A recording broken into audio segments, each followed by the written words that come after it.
Cela fait plus de 5 mois que les 300 animaux du zoo n'ont pas vu de visiteurs. Ouvert normalement au public dès début février, ici, on ne comprend toujours pas pourquoi le parc animalier est fermé, alors que les jardins et parcs botaniques, eux, sont ouverts. On crie haut et fort qu'il faut mieux être dehors qu'être enfermé dans un bâtiment. Nous, on a la chance d'être en plein air, mais la malchance de ne pas pouvoir accueillir du public, contrairement à tous les jardins publics. Et donc là, il y a une incompréhension totale et une incohérence totale.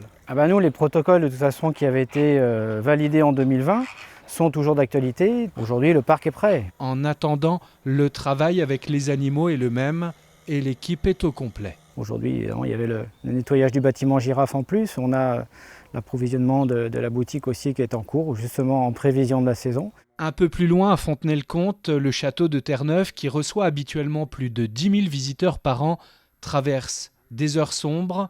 En effet, le monument privé n'a pas obtenu le fonds de solidarité aux entreprises parce que son propriétaire ici, en train de désherber les extérieurs, est salarié en dehors du château. Résultat, aucune aide pour son monument. Cela veut dire aucune recette depuis sa fermeture le 27 octobre dernier. Terre-Neuve a traversé les guerres. À l'époque d'Octave, Octave de Rochebrune, il y a eu évidemment la guerre de 1870-71. Ça a traversé la commune. Ça a évidemment traversé la première guerre, la deuxième guerre. On est sur une pandémie.